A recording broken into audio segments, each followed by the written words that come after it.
Baik, Assalamualaikum warahmatullahi wabarakatuh. Selamat siang.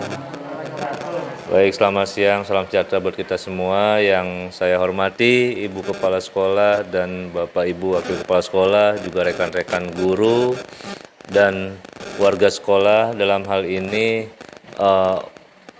perwakilan dari orang tua siswa.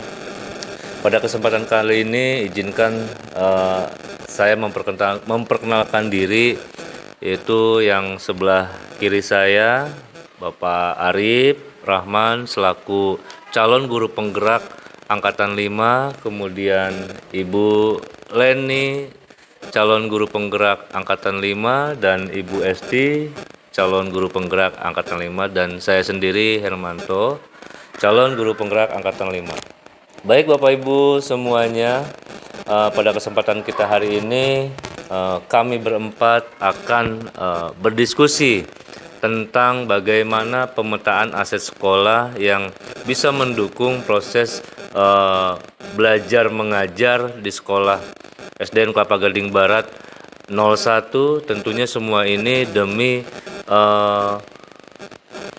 memenuhi kebutuhan atau mengakomodir kebutuhan seluruh warga sekolah, dalam hal ini terutama yaitu peserta didik. Baik Bapak Ibu semuanya yang selalu dalam keadaan sehat walafiat. Tujuan kami di sini atau diseminasi hari ini yaitu peserta dapat mengidentifikasi secara kolaboratif bersama warga sekolah tentang aset atau kekuatan atau sumber daya yang dimiliki sekolah. Tentunya dalam hal ini tidak saja fasilitas yang dimiliki oleh sekolah, namun kita bisa melibatkan seluruh warga, seluruh warga, masyarakat, kemudian instansi-instansi yang masih ada keterkaitan dengan dunia pendidikan. Sekolah sebagai ekosistem. Nah, ekosistem merupakan sebuah tata interaksi antara makhluk hidup dan unsur yang tidak hidup dalam sebuah lingkungan.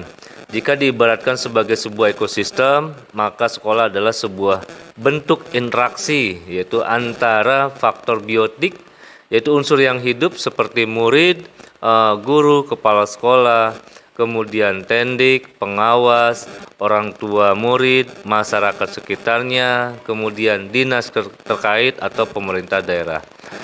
Dan ada unsur abiotik, yaitu faktor-faktor abiotik yang juga berperan aktif dalam menunjang keberhasilan proses pembelajaran, diantaranya yaitu keuangan sekolah, kemudian sarana dan prasarana, lingkungan alam. Kedua unsur ini memang saling berkaitan satu sama lain, yaitu faktor abiotik dan faktor biotik, sehingga mampu menciptakan yaitu sebuah hubungan yang selaras dan harmonis. Dalam ekosistem sekolah, faktor-faktor biotik akan saling mempengaruhi dan membutuhkan keterlibatan aktif satu sama lainnya. Nah, dalam pendekatan dalam pengelolaan sumber daya, yaitu bisa menggunakan pendekatan berbasis kekurangan atau masalah atau deficit based approach, dan pendekatan berbasis aset atau kekuatan atau asset based approach. Pendekatan sendiri dapat dikatakan sebagai cara pandang atau cara berpikir kita melihat sesuatu. Dalam konteks modul ini, pendekatan berbasis aset atau berbasis defisit berarti bagaimana kita memandang sumber daya sekolah, apakah dianggap sebagai aset kekuatan atau aset kekurangan. Itu pendekatan yang bisa dilakukan oleh kita sebagai para pendidik dalam mengelola atau membuat sebuah program. Seperti itu. Mungkin akan dilanjut oleh Pak Arif, ya. Baik Pak Arif, silakan.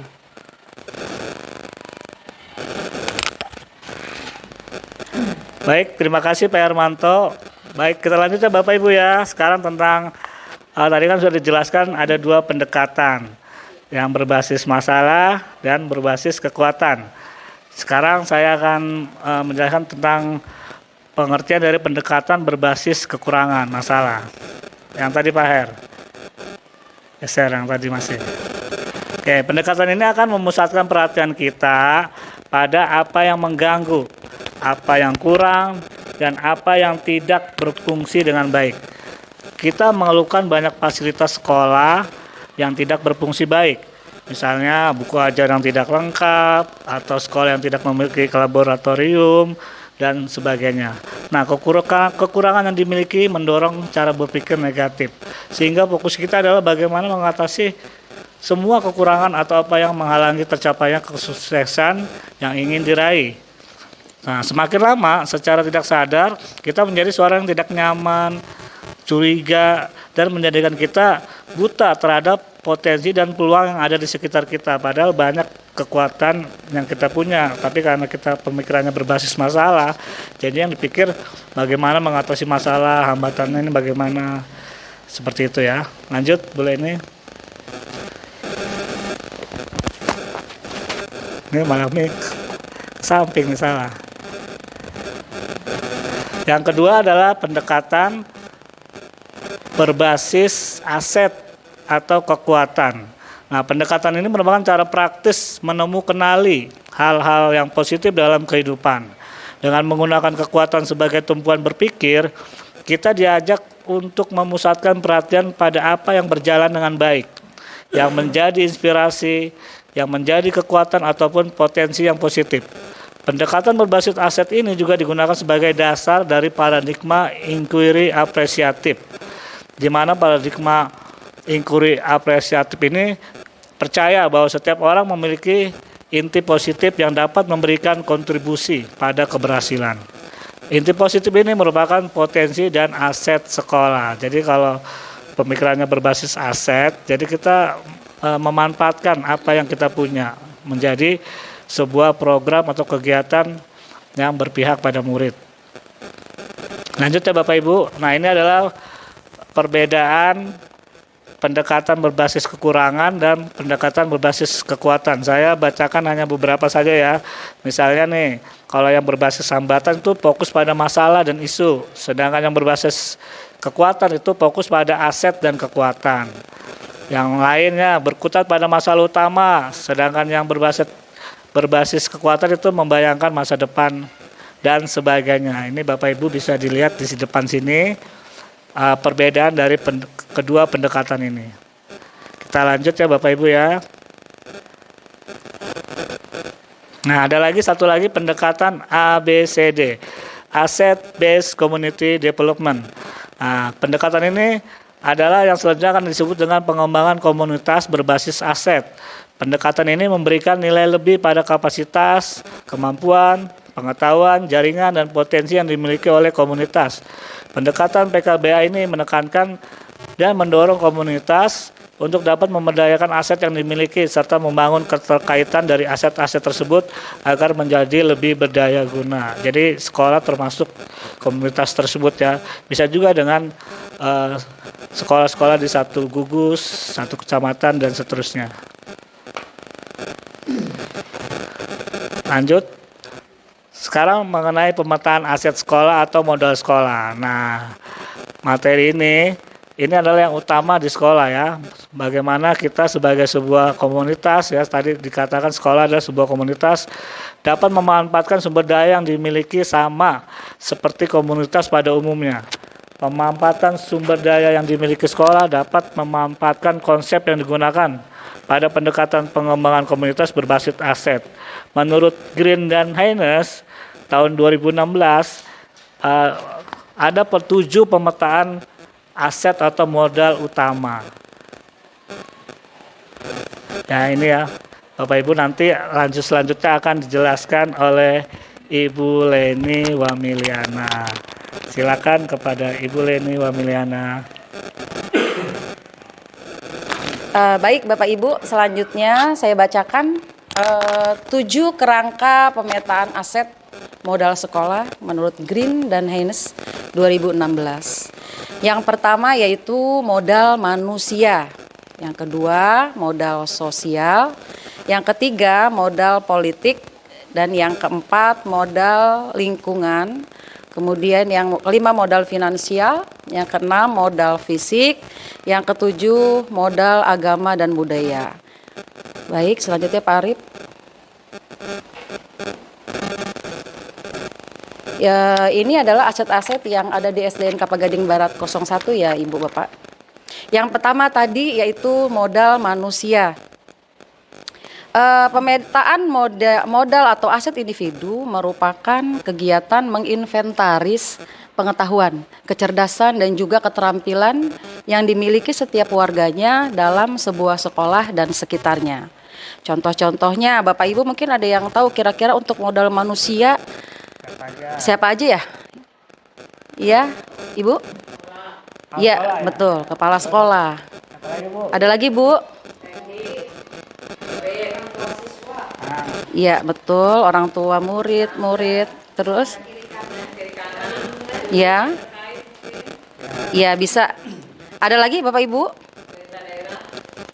Iya, baik. Ya, stakeholdernya ya Bapak Ibu ya. Baik, saya singkat ya Pak ya. Yang pertama tadi kepala sekolah ya Bapak Ibu ya. Kemudian guru, lalu tendik, murid, orang tua murid, tetangga, dan yang terakhir apa tadi Bu? Pemerintahan daerah. Baik, selanjutnya Pak Arif. Yang kedua, modal sosial. Contoh yang termasuk dalam modal sosial antara lain asosiasi, di mana asosiasi itu adalah suatu kelompok yang ada di dalam komunitas masyarakat yang terdiri atas 2 orang atau lebih yang bekerja sama dengan suatu tujuan yang sama. Ada yang tahu kira-kira Bapak Ibu contohnya apa ya asosiasinya? Ya, ya betul. Terus KKG atau KKGO ya Bu. Terus? Ya bisa koordinator atau dewan kelas ya Bapak Ibu ya. Dan satu lagi ya Bapak Ibu bisa juga kita yaitu sikap saling kerjasama, saling menghormati dan juga menghargai atau bertoleransi. Baik, selanjutnya yang ketiga Pak Arif, lanjut. Tadi yang pertama modal apa? Manusia. Yang kedua modal sosial. Nah, selanjutnya adalah modal politik. Sebagai sebuah komunitas, sekolah wajib membangun ekosistem yang dapat merangsang kreativitas untuk menunjang keberhasilan dari tujuan pendidikan itu. Ekosistem yang ada perlu untuk dibangun karena melimpahnya sumber daya atau aset yang dapat digunakan. Dalam hal ini, sebuah aset yang dimiliki oleh sekolah menjadi kekuatan penunjang tercapainya kualitas pendidikan. Salah satunya aset modal politik. Di antaranya, ada yang tahu nggak Bapak Ibu?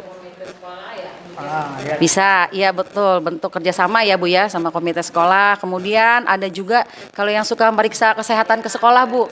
Iya betul, layanan kesehatan puskesmas. Ada lagi yang kalau ada sampah itu? Iya, iya kerjasama dengan Sudin Kebersihan. Kemudian lembaga lain yang menunjang pengembangan kompetensi sekolah. Perpustakaan juga bisa ya Bapak Ibu ya, mobil keliling yang perpustakaan suka datang ke sekolah. Iya, betul. Baik, terima kasih Bapak Ibu. Yang selanjutnya, yang keempat akan diteruskan. Masih aku ya, satu lagi. Baik. Selanjutnya Bu Esti. Ya Bu Esti, silakan Bu Esti.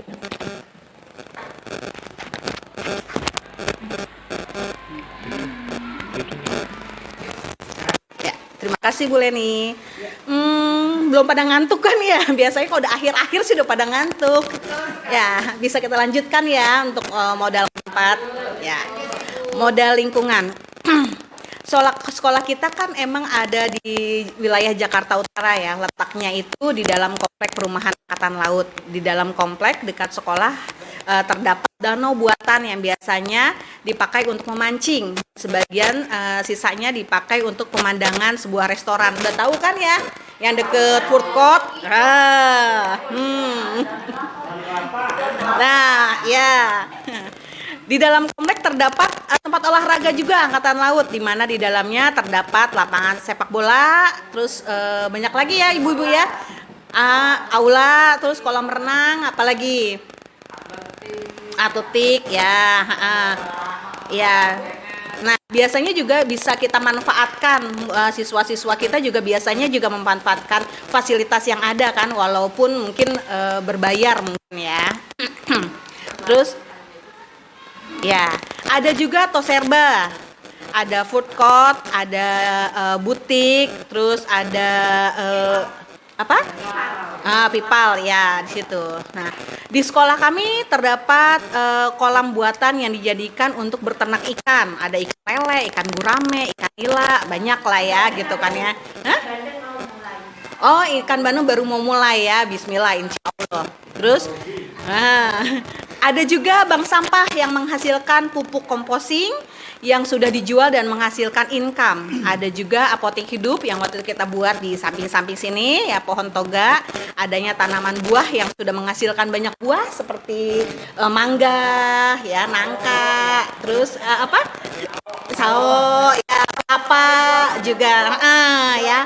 Itu banyak ya manfaatnya ya, bisa kita konsumsi juga bareng-bareng. Nah, sekolah kami juga dikelilingin oleh mall dan bank. Nah, kita menjalin kerjasama dengan Bank BNI dan Bank Wori berupa tabungan murid, juga Bank DKI ya. Nah, dan kerjasama itu mendapatkan hibah 20 unit laptop waktu itu ya, waktu itu. Oke, lanjut Pak Rip. Nah, modal yang kelima adalah modal finansial. Nah, kira-kira modal finansial udah tahu ya dapat dari mana aja tuh dana-dananya. Nah, dana apa? BOS, BOP, terus dan kinerja ya dari sekolah penggerak, ada kantin, usaha pupuk tadi dari sampah yang tadi di bank sampah. Oke, itu adalah modal-modal finansial ya. Terus lanjut Pak Rip. Yang keenam adalah modal fisik. Modal utama sumber daya yang termasuk fisik terdiri di atas dua kelompok utama dalam fisik ini, yaitu bangunan dan infrastruktur. Di Pegading Barat terdapat 2 lantai yang terdiri dari 8 ruangan di atas dan 8 ruangan di bawah yang digunakan untuk ruang kepala sekolah, ruang guru, ruang tata usaha, ruang lab komputer, dan ruang kegiatan belajar mengajar. Di samping bangunan utama terdapat musola yang terdiri di sana ya Bapak Ibu ya, sebelah sana musola. Terus ada perpustakaan yang bisa meningkatkan kemampuan literasi para murid serta bangunan unik kesehatan. UKS, kenapa? Nah ya, pos keamanan ya, deket perpustakaan ya, ada pos keamanan. Selain bangunan sekolah terdapat bangunan diskes Lantamal yang juga lapangan serbaguna milik Lantamal. Oh, ada gazebo lagi, bahannya ya gazebo kecil ya, lupa ya, itu modal fisik ya. Oke, itu modal yang ada di sekolah kita. Terus yang terakhir adalah modal agama dan budaya. Nah, di sini kita biasanya pembiasaan keagamaan di setiap hari Kamis untuk Muslim, hingga seperti minggu pertama itu sholat duha, minggu kedua itu Al-Quran, minggu ketiga itu adalah fikih. Nah, minggu keempat kita membahas tentang sejarah Islam. Sedangkan untuk yang beragama non-Muslim diadakan kebaktian di ruang sudah disediakan. Biasanya kita di perpus ya, yang non muslim. Kalau yang muslim kan kita biasanya pembiasaannya di lapangan. Nah, toleransi antar umat beragama. Setiap ada kegiatan keagamaan, kami memberikan kebebasan kepada siswa yang beragama non muslim untuk boleh tidak mengikuti kegiatan tersebut. Nah, kita juga pernah buka puasa dan sholat berjamaah bersama di bulan Ramadan. Terus yatim piatu dan yatim piatu. Nah, biasanya kita juga mengikuti kegiatan upacara bendera seperti wujud cinta tanah air ya. Terus perayaan HUT RI mengadakan lomba-lomba seperti waktu HUT RI kita mengadakan lomba-lomba, dan perayaan Hari Kartini kita menggunakan baju adat. Anak-anak biasanya baju adat ya dari kelas 1 sampai kelas 6 bisa baju adat atau menggunakan baju profesi. Terus kita juga akan mengadakan pentas seni ya, di mana anak-anak menyumbangkan ide-idenya untuk melaksanakan seni tersebut. Nah, itu adalah modal agama dan budaya yang ada di sekolah.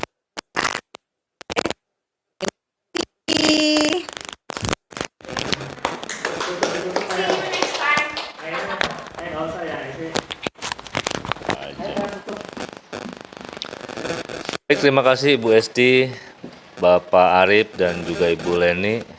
Begitulah Bapak Ibu semuanya paparan tentang bagaimana kita memetakan sebuah aset sekolah yang bisa kita jadikan sebagai pengembangan atau kompetensi terhadap mutu pendidikan. Jadi seperti itu, banyak aset-aset yang tadi Pak Arif bilang bahwa ada pendekatan yang berbasis kekurangan, ada pendekatan yang berbasis kekuatan. Maka alangkah lebih baiknya kita sebagai guru selalu melihat atau selalu melakukan segala sesuatu atau membuat sebuah program yaitu yang berbasis atau mengacu kepada pendekatan berbasis kekuatan. Ya Pak Arif ya, seperti itu. Jadi Bapak Ibu semuanya bisa kita pahami semuanya bagaimana cara kita melakukan sebuah perubahan dengan cara pendekatan berbasis aset. Jadi kalau berbasis aset itu tidak ada yang kurang ya Bu ya. Baik itu kita menghadapi murid, baik itu menghadapi rekan sejawat, baik itu kita menghadapi lingkungan sekitar. Jadi semuanya itu memiliki kekuatan-kekuatan. Jadi ada hal yang unik yang bisa kita jadikan pedoman bahwa kita dalam melaksanakan segala sesuatu atau mengadakan sebuah kegiatan atau melakukan program kerja, kita tentunya harus selalu berbasis kekuatan. Seperti itu. Baik, terima kasih Bapak Ibu, terima kasih para calon CGP.